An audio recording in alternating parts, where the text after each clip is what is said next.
Welcome in, ladies and gentlemen, to MBR, or as we like to call it around here, Nothing But Rants, the show where I find topics that I'm oddly passionate about and I pontificate upon them. These are not hot takes, but rather takes that I'm hot about.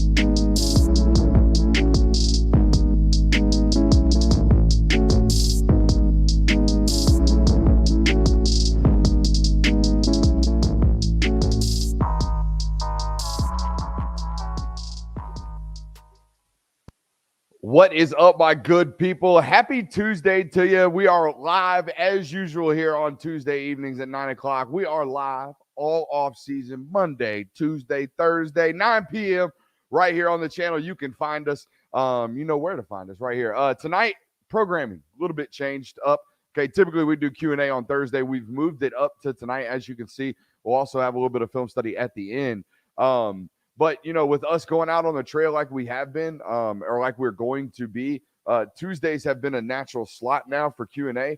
It gives us a break from having to actually program the show while we're out hitting multiple schools. Today we hit North Forsyth and Jefferson. We'll be giving you some intel all the way throughout the spring as we're going to hit 41 schools in 17 days. It's funny. I was talking to some people today, some coaches around college football, sending them my schedule, asking what they need. Hey, sharing thoughts and opinions, players you might want to check out, stuff like that.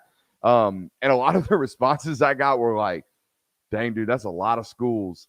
And it is. It's a lot of schools. It's 41 schools. But to hear college coaches whose job it is to see as many players as possible, to hear them say that was kind of weird. The people that I didn't hear them from, the programs that I didn't hear them from, the programs that win, your program, I did not hear a Georgia source say, dang, that's a lot. In fact, it was just kind of like, hey, good job. That was it. There was no like, whoa, that's a bunch. Like, that's a lot of work that you're doing this week. No, Georgia sources that got that information, that saw that edit this week, that said 41 schools in 17 days, they kind of nodded their head and was like, yeah, that's par for the course.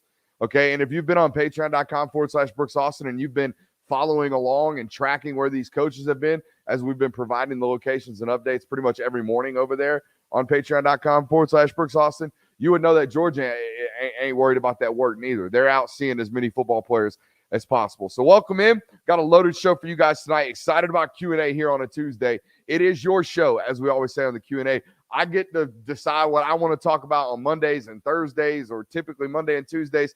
These are your shows. So get in here, get your answers, or get your questions rather answered, like this one right here. Jonathan Williams says, is there a player you're most excited about to go evaluate on your tour? I don't know if there's one specific player. I think if there were one specific player that I love watching play, it's probably KJ Bolden. But in situations like spring practice, you're not really going to get to see him do his best thing. That's on Friday nights. Same for like a Mike Matthews. Mike Matthews is not like a top 5 practice player. Mike Matthews is a top 5 Friday night football player when the actual whistles are blown. So I don't know if there's one player in particular, but what I will most look forward to during this process of my calendar, right? I don't have to go out and do all these evaluations. I choose to do them. I think they formulate my opinion much stronger. Like, for example, this time last year, we left Lawson Lucky spring game and we were like, holy shit, that is a good football player. Like, that is a totally different football player than we saw as a rising junior. Now as a rising senior, that's a different guy. His body looks different. His movement skills are different. Everything about that football player is different. That is my favorite part about this evaluation, because as I go through year after year, I'm one of the lucky that, like few, that through hard work and effort, no different than like my buddy Jeremy Johnson. We talk about this all the time.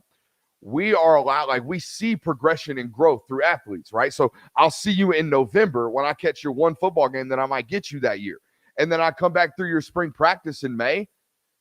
Buddy, I could see totally different football players. Lawson Lucky, a prime example of that. There's examples like that every year, and every kind of athlete is a different example of that. For example, we're going to break down Sammy Brown later. I have a total different feel for who he is as a football player after seeing him this spring. I saw him last fall, get in football pads, saw him, this spring at camps and leading up and stuff. And then we get to see him actually play football this spring and practice on a football field. And you get kind of a different feel for who he is and what he is, right? That's my favorite part about this part of the season, and the part that I'm most excited about. Christian Kirby asked thoughts on the CBS predicting LSU to win it all. You're going to see a lot of this. This is who is the team last year? Last year in the SEC East, the beloved media darling was the South Carolina Gamecocks, right? Tennessee getting some love, that kind of thing preseason. There's always a preseason team. I'm telling you right now, whether it be friend of the show, Aaron Murray, who was out there for his spring game, whether it be the CBS crew right here that you're talking about in this article, people going to be hyping up LSU this year, okay? And for good reason. Harold Perkins returns, freshman All-American, right? They started two freshmen, true freshmen, at tackle last year, left and right tackle. Jaden Daniels, the quarterback, returns, right? They got a plethora of receivers, as they typically do, and they got a solid defense, as they typically do.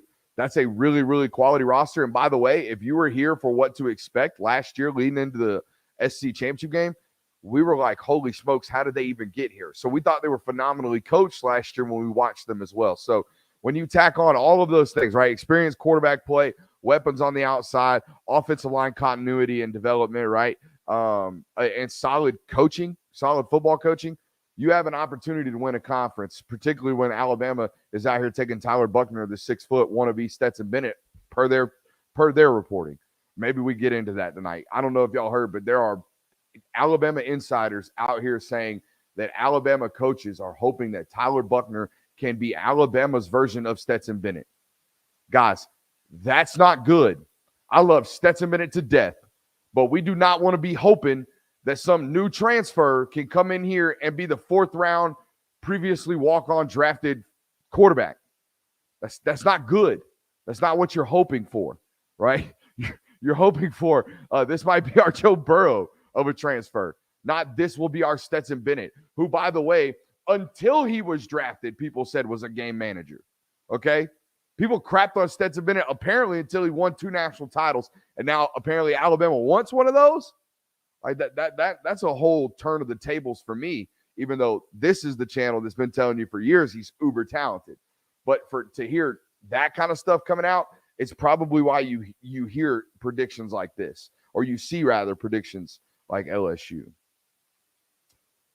How heavy are the linebackers? An interesting question from Arrington Eason here, right here, says, how heavy are the linebackers Mondon, Sori, and Jalen Walker? So Jalen Walker is a little bit taller and a little bit thicker from the midsection down than their other two linebackers. He normally plays around 240.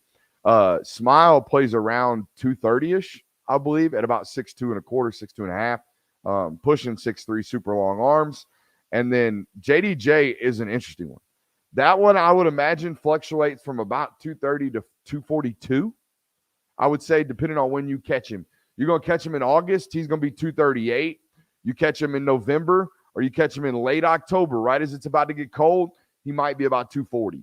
Okay, and then by December, he might be about 242. The film says that too. The film says as the season progresses, he puts on weight. By the way, I was this type of football player. There are multiple types of these football players. Jamari Sawyer is one of these football players. Those are the ones that Saul McKinley was one of these football players. I think Jalen Carter is one of these football players. If they go dormant, or if their body stops sweating, if they don't continue to cycle out water weight, right, their body will pack it on very, very quickly. So yeah, that's kind of what they play at. But typically nowadays in college football, you're looking for linebackers that are ranging anywhere from 225 to about the threshold's 240. Anything over 240, you better be 6'4", right? You better be 6'4" and above if you're going to play that heavy as an off-ball inside linebacker. Whereas like in the 2010s, like Rolando McClain was playing college football at like 245 pounds. Dante Hightower, I believe he was 255 at the NFL Combine, right? Remember Brandon Spikes down there at Florida? That's a 245-pound linebacker. These linebackers in the old days were much, much bigger. Very rarely did you see the Rennie Curran racking up 130 tackles in the early 2000s, right? Early 2010s. Nowadays, that is the kind of the mold, that 6 foot to 6'3", 225 to 235, 240-pound linebacker getting after it. So, yeah, that's what we got going on at the linebacker position nowadays. Hey, I would have to say that right there. Give that man a thumbs up for this channel right here. We work very, very hard on this channel, as you guys can imagine. So, yeah, I think most of you have seen the Stetson Bennett interview. I think we've trickled down and got some new subs from that. Yeah, we work hard. We do a lot of good stuff. and we're mainly, I guess, scripted most of the time. But the iterations of this show, I feel like over the years have changed so much. Like we went back the other day and watched some of our film studies that we did with like Keely Ringo's draft class or recruiting class, right, with Jalen Carter, and we did some film evals on Darnell Washington. Just like going back and looking at this stuff, things have just changed so much, and I'm insanely grateful, but super excited about how much they're going to change, continuing and moving forward. So stick around with us, and of course, make sure you're subscribing and all that good stuff. Here we go. Are you expecting any drop off or even increase in the recruiting world with Cochran taking over from Muschamps, or will it even matter? So, Mr. Strickland here is asking a question about some intel that we gave out to our Patreon audience this morning. For those of you who don't know, Coach Muschamps had hip surgery this offseason.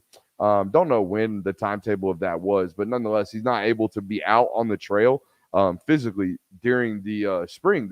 So when one goes down in the coaching circuit, another one is promoted to get out on the coach or to get out on the recruiting trail. And Scott Cochran is exactly that.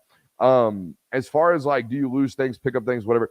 I think Muschamp's priority number one since he's been here is his job is to land safeties. Okay, whereas Cochran his job is to be juice, right? Wherever you need to go, be juice. He's coach. Oh yeah, right. That's what he is. He has no one specific position that he recruits. He just kind of recruits all positions. Whereas if you look back in like the analogs of Will Muschamp since he's been here, right?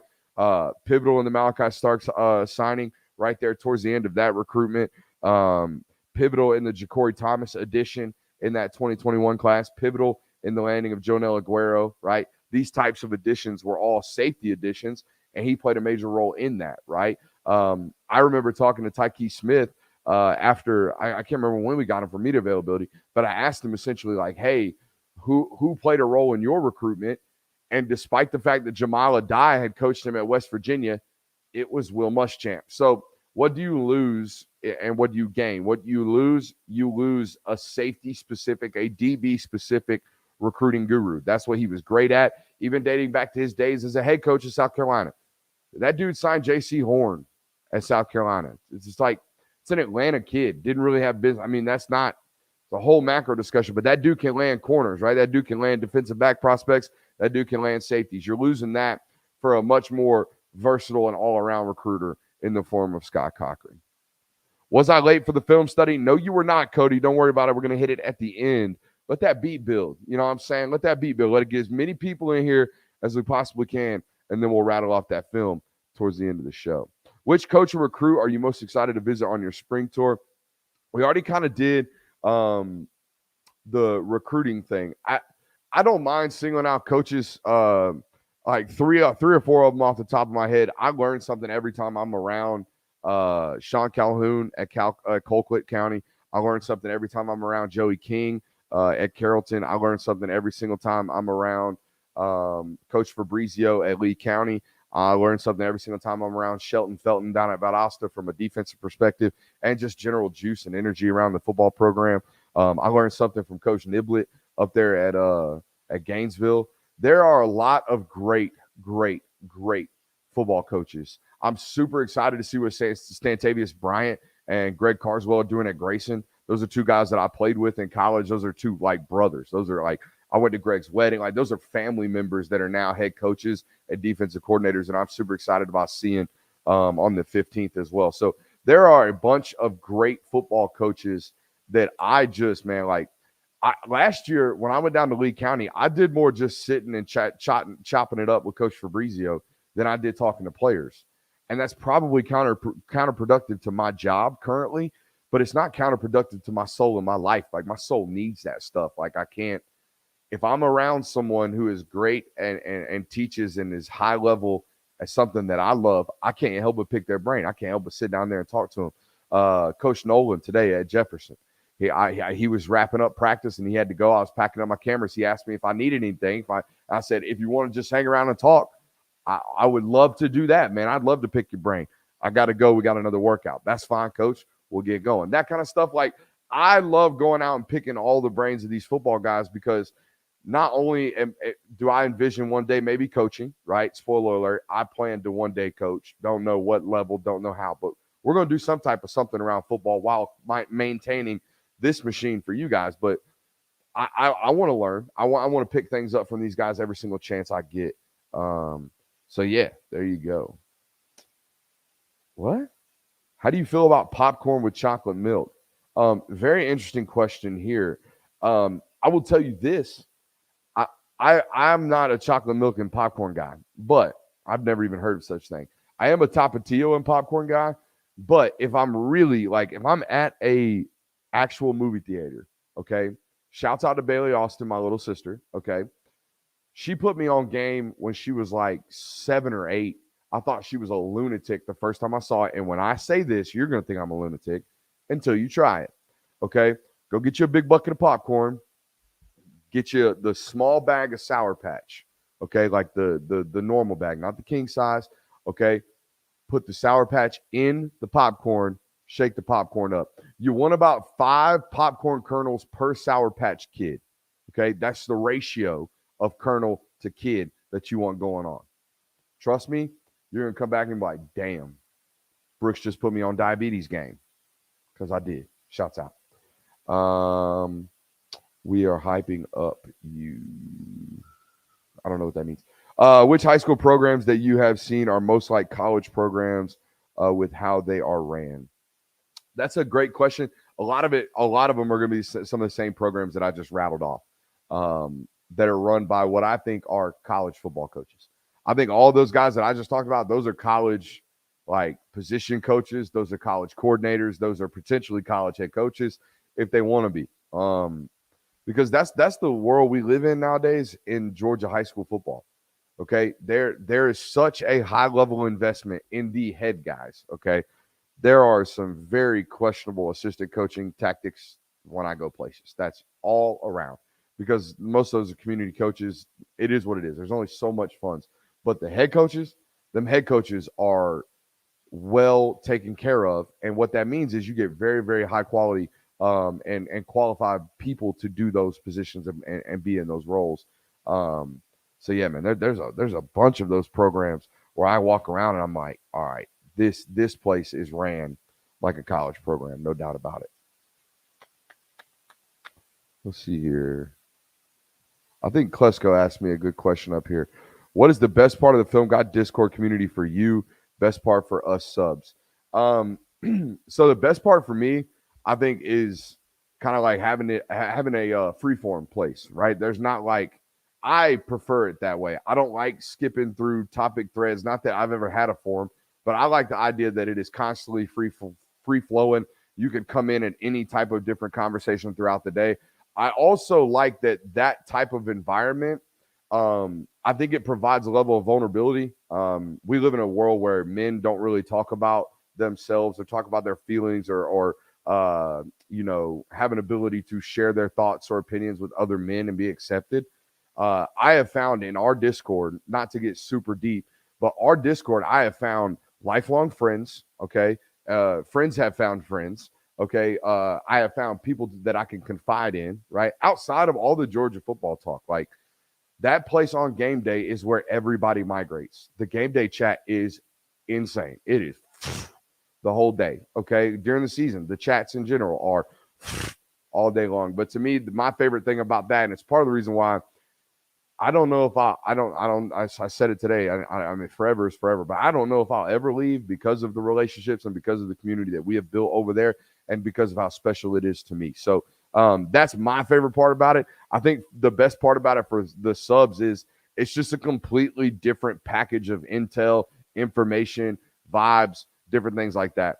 I pride myself on protecting the people that trust me to talk to me. Okay. I'm not one of these people that have been around for 25 years and I don't, we don't have the ability to be burning people up left and right. So it does provide me a level of privacy. Okay. It does provide us a level of trustworthiness. Like, hey, I'm giving you guys this intel, right? It's not only behind a paywall, but it's behind a shared link from that paywall too, that only so many people have accepted, right? It's just the extra levels of security, which means for you, if you're over there, if you're part of that Discord, there's very little about your football program that you don't know, right? I think there's an old adage when it comes to people like me, intel people, you only share about 10% of what you know. Okay. On Patreon, I only share about 10% of what I know, despite the fact that there was, I think, 5 nugs dropped today or something along those lines. Okay. I still give out a lot of information, but I really only give out about 10% of the information that I know. In Patreon, I might give you 15%. Or excuse me, in Discord, I might give you 15% of everything I know. So patreon.com/Brooks Austin. It comes with a private Discord link that you can go off and enjoy over there. There's way too many, not way too many. There's a lot of Georgia folks that you can go over there and hang out with. If you're looking for a community that is not hostile, there's not one guy that everybody hates, or there's not trolling behavior, nothing like that. We've eliminated all of that stuff. We've streamlined it. It's filled with nothing but good people and a good family. So head on over. What kind of impact can Marvin Jones make this year? He was a great prospect coming out of high school, I think you believe, and has a great frame. Hope he does well, says Raidu Fly. Raidu Fly. I like that name. So Marvin Jones Jr. Man, I was talking to people before spring practice about him, and we were just talking about how, was way before spring. This was actually before they elected to actually have the surgery on his shoulder. So this was like February. I don't remember the timeline, but talking to somebody about it that's close to that room, and was just saying, man, like, who needs a big spring? Because they all need a big spring, right? You're losing a guy in Nolan Smith, and he's not, he wasn't there for 9 games last year, or 10 games last year out of the 14 or the 15. But nonetheless, you still got some leadership and some production to replace, and it can't all be through Chaz Chambliss. Marvin Jones Jr. is the name that everybody immediately jumps to after that. He needed a lot of reps this spring. I think it was a vital spring for him. Not to say that he's not a good enough athlete or a smart enough football player to pick it up in 6 weeks that is available during camp. But 6 weeks and 10 weeks, 2 totally different discussions, right? I think he needed 10 weeks of practice to be an all, or live up to 5-star, top 37 eval, I think is what he was, top 40 eval type status that Marvin Jones Jr. was. For him to live up to that in year 2, game 1, I don't think that's realistic. So that extra 4 weeks that he lost during the spring might come weeks 1, 2, 3, and 4 during the season when you're playing God knows nobody. All right, when you're out there playing Tittawatta Tech, as my stepdaddy used to call it, Marvin Jones is going to get plenty of run against them dogwater offensive tackles. So let's see here. Who are you seeing in D.C. next week? Show some love to the Ville. So for those of you who don't know, I am a Douglasville native from D-Ville. Shouts out Chapel Hills. That's where the boys' roots are from. We are going to be in Douglasville on Monday. It's at the 8th. So we'll be in Douglasville on the 8th. We're going to take a look at we'll go to Lithia first, okay, east side of Douglasville, okay, and then we will go to Douglas County High School, and then we'll wrap up at Alexander. Alexander's got a 2026 quarterback that I trained a few times, Thomas Winston, good football player. DC's got 2 wide receivers that just popped O's from the University of Georgia. We'll be taking a look at them. And then Lithia, I don't know. I don't know what Lithia's got going on, but, a family friend of mine is the head coach over there, so we're going to take a look at him.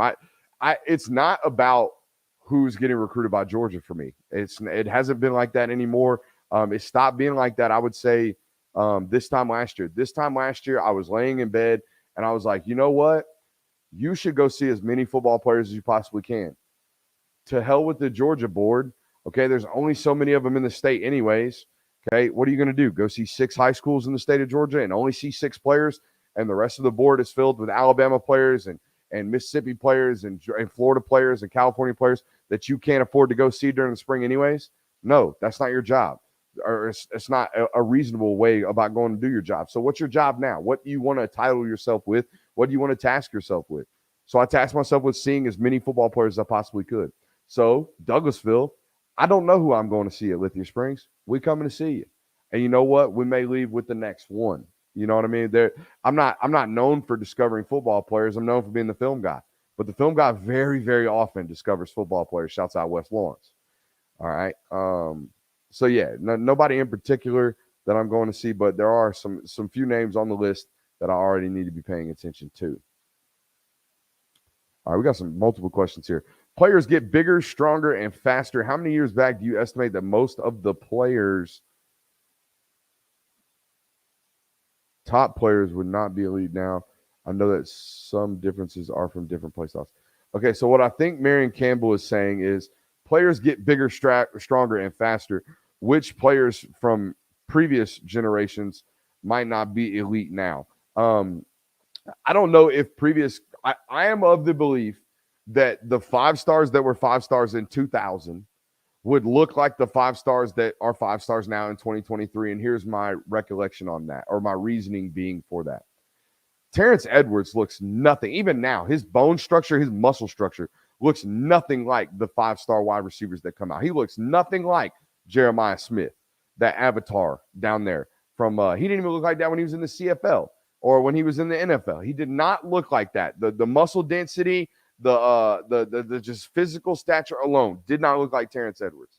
But I promise you right now, if Terrence Edwards from Southeast Georgia, Southwest Georgia, I can't remember where he's from, if Terrence Edwards had access to all the things that these kids have access to nowadays, his ass would have been working and developing just like the rest of these guys, because that's what made Terrence Edwards Terrence Edwards. You understand? Like, that's what makes, in my opinion, 5 stars 5 stars. There are the occasional 5 stars who just got to be born 5 stars. They did nothing but just show up and knock them out with a pair of black Nikes on his feet like Boobie Miles. Like, there are people like that.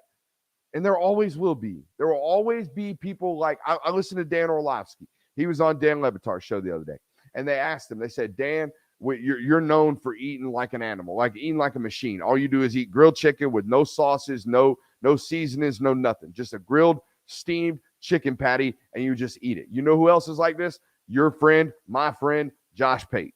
Josh Pate eats like this. But some people can't eat like that and still get those results. Calvin Johnson is what Dan Orlovsky was, the teammate he was talking about. He said Dan Orlovsky would be sitting in the locker room and he'd be eating just 12-ounce chicken breasts, right? 12-ounce chicken breasts with a sweet potato. 12-ounce chicken breast with a sweet potato every single day. And he looks over to the next of them, and frickin' Megatron, Calvin Johnson, is chiseled by the hands of the gods themselves, eating double Macs and double Big Macs and quarter pounds with cheese and fries and shakes and all the shit. Okay? Some people don't have to. Some people don't have to do it like that. Some people do. But I do believe the elite ones, the ones that you remember, the names that you remember, those guys still would have been quote unquote 5 stars today, and they would have looked like the 5 stars that look like today, right? So yeah, there you go.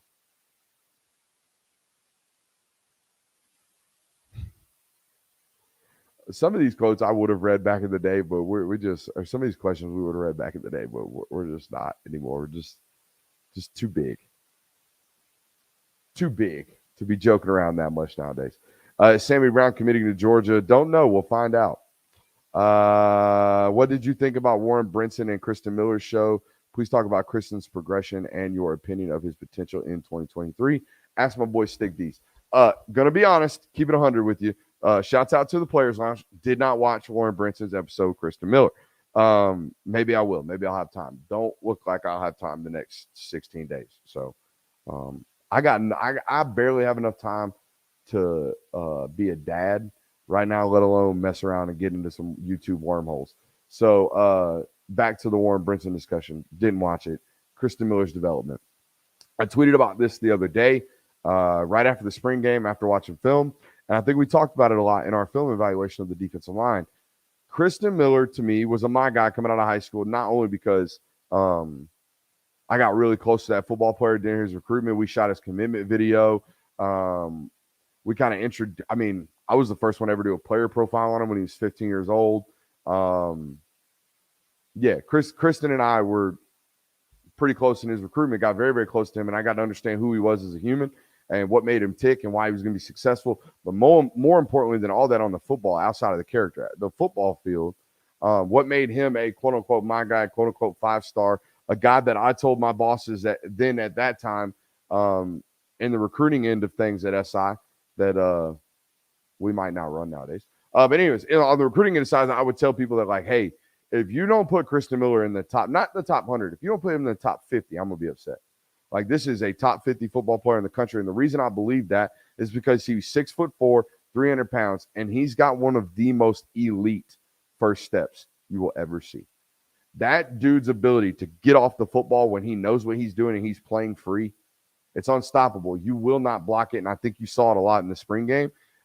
He was resetting the line of scrimmage quite often in the spring because he's finally at the point where he is no longer thinking when the ball is snapped. He is playing. And I've talked about this on this channel for years, and I try to quantify these things. I try to contextualize them. I don't know if I can. But you know how when you get in the car in the morning and you know exactly where you're going and you just stick the thing in drive and you go, the Prindle, you just stick it down into the D, not the L, and you put that Prindle down and you just go.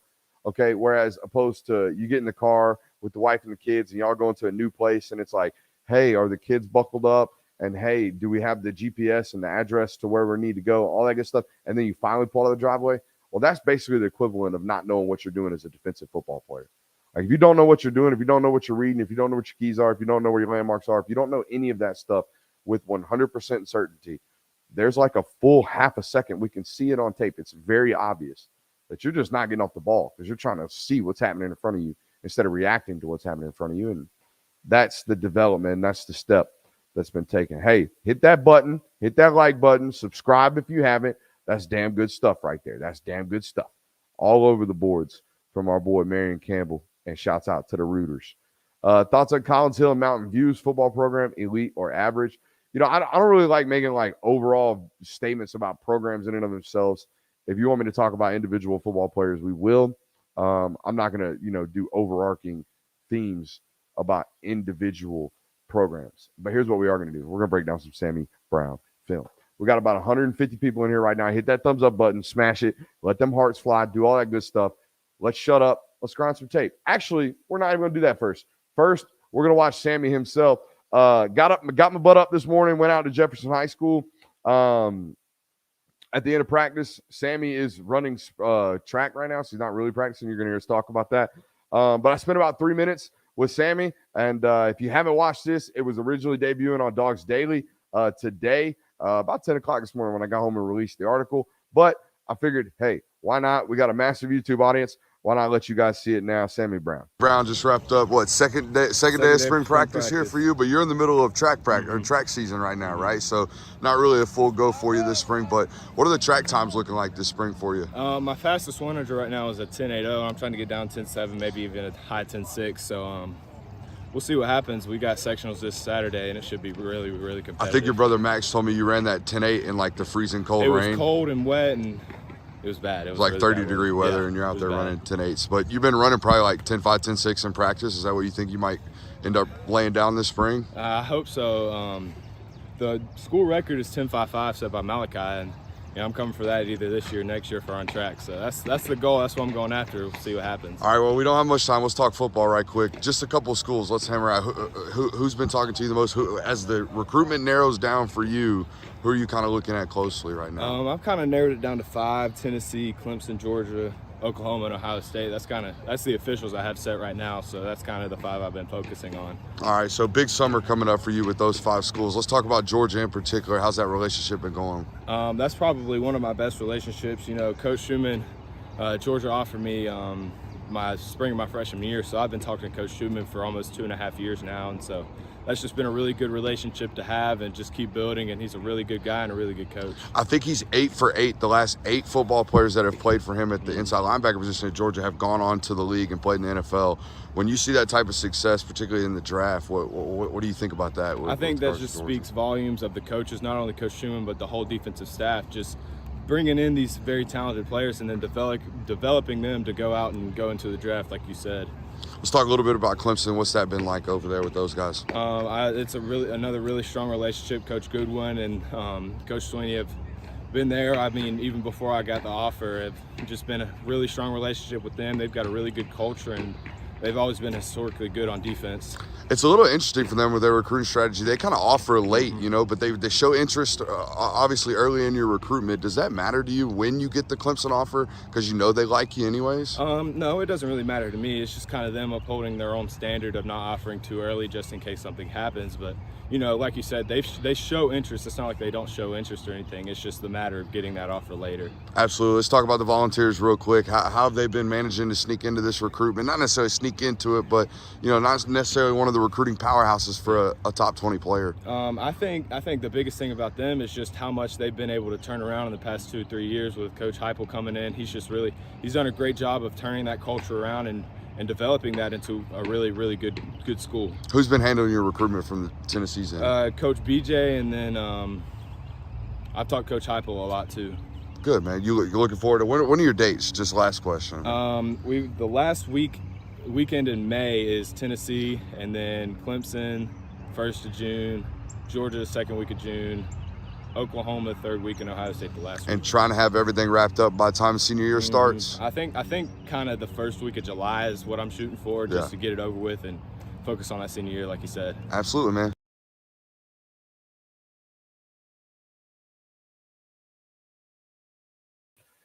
Hey, you know what? We're learning. He's out here talking with the mic muted. There you have it from Sammy Brown himself. Gonna probably come off the board first weekend of July. We talked to him about those 3 schools, Georgia, Clemson, and Tennessee. And from everything I kind of gather about the recruitment, that's kind of where it is, with Tennessee kind of standing on, deck, and a major battle going on right now between Georgia and Clemson. And I always like to learn about football players when I go to these events or when I go to practices and things like that.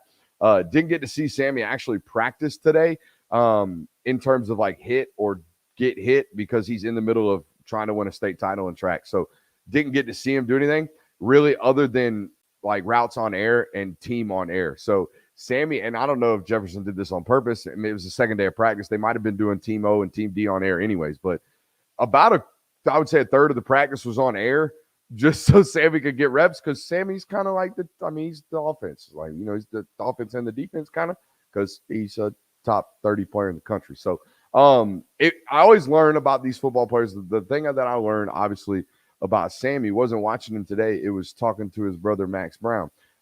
Max is an 8th grader. He's probably, he'll be what Sammy is in terms of a recruitment. I'm breaking news. Max Brown's going to be a 5-star, okay, from Jefferson High School. He's already about 6 foot, 6'1". Don't know if he's going to play inside linebacker or safety. Don't know what it's going to be. Tremendous athlete, okay? Even what Sammy is, Max might be a better mover overall. Maybe not the linear prospect that Sammy is, but nonetheless. Was talking to Max and was just like, hey, man, who is this guy? What's he about? All right, who is your brother, essentially? And the answers I got were this is by nature is an introvert, okay?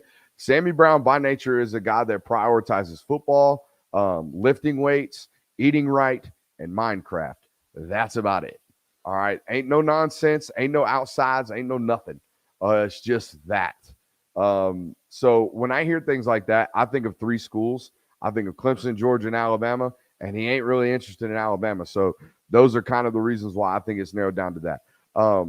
As far as the football player of Sammy Brown, I always like to tell you what my preconceived notions are on a football player. I think it behooves you as an audience member to know what I think of a football player before we even get into a film or before we even get into a new evaluation, because that's what this is. I have known about Sammy, just like Georgia has known about Sammy, since he was a freshman in high school. Okay, he is now entering his senior year of high school, and guess what? The football player is completely developed. So what are my preconceived notions about Sammy Brown before we get into the film and before I tell you what I saw today? Okay, my preconceived notions of Sammy is that he is exactly that. He is a linear athlete. Okay, that was my preconceived notion. That's what I thought before I watched or went back and rewatched the film today after seeing him today. What does that mean? What is a linear athlete? I think I thought Sammy's best ability, and I still kind of do, Sammy's best ability is to go from point A to point B, probably faster and quicker than any human at his size. He's a full 6'3", he's a full 230 pounds, and he's got long-ass arms. I think they're 83.5 inches, okay? So he is as big, tall, and long as humans can possibly be at his size, and he runs 10-8 in the 100 in 30-degree weather and driving rain. That's this human being, okay? So those are my preconceived notions of him. And then when you go to watch the tape, things kind of change, okay? So what do I want to see for my opinions of a linear athlete to change? My opinions of his best abilities are to do this. I want to see him do this, right? I know he can do this. The track times tell me that. The 40 times tell me that. Hell, the vertical leaps tell me that. The squats tell me that we are great doing this and we are great doing this. But where's all this? Where's all this stuff that is required to nowadays play the linebacker position? Well, let's go find it, right? Let's go look for it in the film right meow. All right? We got the saying around here, shut up. Let's grind the tape. We're going to put it in this setting. So what I have gone, this originally is an 11-minute highlight tape from Sammy Brown. I have gone through and cut out all of the linear plays, right? All of the plays where he takes the ball, runs through 7 defenders, and then sticks his foot in the gas and takes it 80. I've taken them out of the film. All right, so we're going to watch Sammy Brown be an athlete today, and we're going to change our preconceived notions of a linear athlete. All right, so we are looking for change of direction and lateral ability, like this right here. Hey, can we go from a stopped position to a really, really fast position really, really quickly? Boom. That's lateral mobility, right? I told you he's a linear athlete. We're looking for lateral ability today on the film. All right, same thing here. All right, we see, we fill hole in B gap, right? We see and fill hole in B gap. Now, running back is extending play to sideline. Can we open our hips, run laterally down the line of scrimmage, and pursue and arrive with violence? Well, let's take a look. Boom. There it is, right? Checks the box. All right, same thing here. Can we read? Can we key? Can we shed blocks? Get lateral, arrive with violence. Boom. There it is. We talk about the number one, in my opinion, the number one prerequisite for being able to play on first and second down in college football nowadays. Are you a sideline to sideline linebacker? Can you cover 53 and a half? That's what we just watched. I left this clip on the highlights because it shows me you're a football player. I think one of the more interesting possibilities for Sammy, for me, honestly, is to allow him to be the linear athlete. We'll talk about it a little bit later. Allow him to just run and catch footballs because I think he attacks the ball really, really well. I also noticed, hey, look at this big old brace on his right ankle and look at the gait, right? The motion of his running stride. Watch the gait change right here. This is obviously a football player that is playing through injury. This is a tough bastard. Or bastard's the wrong word. This is a tough SOB, okay?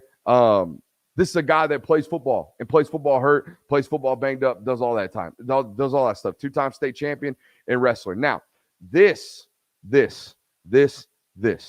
as well end the eval, end the questions, do all that good stuff for you if you're a person like me that questions the lateral ability of this athlete, right? And again, guys, we're talking about the difference between is he a top 32 player or is he a top 5 player? Because I think the top 32 is the floor of this player. The top 5 is the ceiling of this player.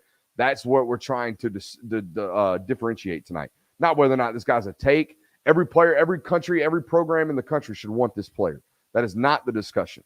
The discussion is, are we taking him with the 15th overall pick or are we taking him with the 6th, right?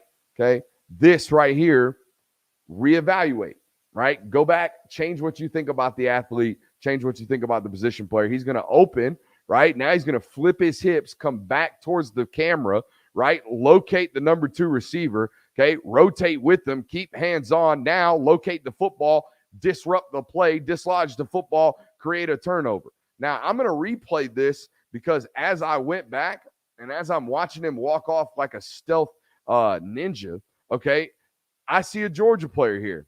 All right, and here's why. I've watched Nakobe Dean for years make tremendous football plays. I've seen Smile Mondon make tremendous football plays. Jamon Dumas-Johnson make tremendous football plays. And every single time they do this. They do this stone cold killer, just jog off the field. The job is done, on to the next play type of mentality. Like there is no celebrations. There are no nothings. The highest levels of energy are coming from his teammates during plays in which he's made the play. Right? It's just robotic in his efforts, robotic in his minds, or robotic in his movements, rather. It's a clip of him bending the edge right there. I think there is some general stiffness, okay, when we get to positions like this, right? If I showed you the end zone cut of this image, he is not quite leaned at a position of an edge rusher, right? Again, this is, to me, a linear athlete. He is best when his ability is to stand tall and be explosive and get after it. Okay.